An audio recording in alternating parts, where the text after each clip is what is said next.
ഇന്നത്തെ മധുരം എന്താക്കാമെന്നിങ്ങനെ ആലോചിച്ചുകൊണ്ടിരുന്നപ്പോഴാണ് കുട്ടികൾ പറഞ്ഞ മധുരസേവ ഉണ്ടാക്കിയാലോ. ഞാൻ പറഞ്ഞിട്ടില്ലേ, ഈ ചോറ് കഴിച്ച് കഴിഞ്ഞാൽ പിന്നെ നമുക്ക് എന്തെങ്കിലും ഒരു മധുരം നിർബന്ധമാണ്. മധുരസേവ ഉണ്ടാക്കാനാണെങ്കിൽ ഭയങ്കര സിമ്പിളുമാണ് കേട്ടോ.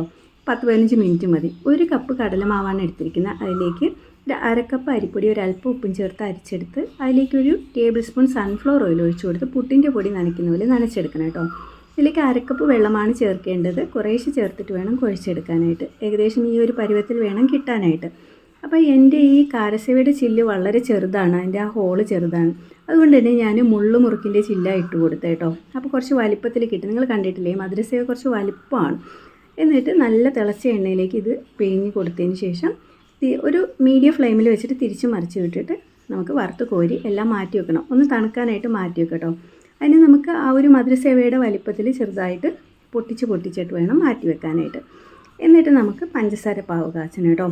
പഞ്ചസാര പാവ് കാച്ചാനായിട്ട് ഞാനിവിടെ 3/4 കപ്പ് പഞ്ചസാരയാണ് എടുത്തിരിക്കുന്നത്. അതിലേക്ക് ഒരു 1/4 കപ്പ് വെള്ളം ചേർത്ത് 1 സ്ട്രിങ് പരുവത്തിൽ വേണം പഞ്ചസാര പാവ് വേണ്ടത് കേട്ടോ.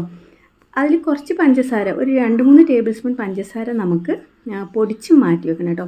പിന്നെ ഏലക്കയുടെ ഫ്ലേവർ ഇഷ്ടമുള്ളവർക്ക് ഏലക്കാപ്പൊടി കൂടെ ചേർത്ത് കൊടുക്കാം. എന്നിട്ട് നല്ല തിളച്ച് നിൽക്കുന്ന പഞ്ചസാര പാവിലേക്ക് വേണം നമുക്ക് ഈ സേവ് ഇട്ട് കൊടുക്കാനായിട്ട്. അപ്പോൾ ഫ്ലെയിം ഒന്ന് ഓഫ് ചെയ്യുക. എന്നിട്ട് നല്ലപോലെ മിക്സ് ചെയ്യുക. ഇതിനിടയിൽ പൊടിച്ച് വെച്ചിരിക്കുന്ന പഞ്ചസാര കൂടെ ചേർത്ത് കൊടുക്കുക. കംപ്ലീറ്റ് പഞ്ചസാര പാവും ഈ സേവിൽ മിക്സായി വരുമ്പോഴത്തേക്കും ഒരു വെള്ള കളർ പോലെ ആവും കേട്ടോ.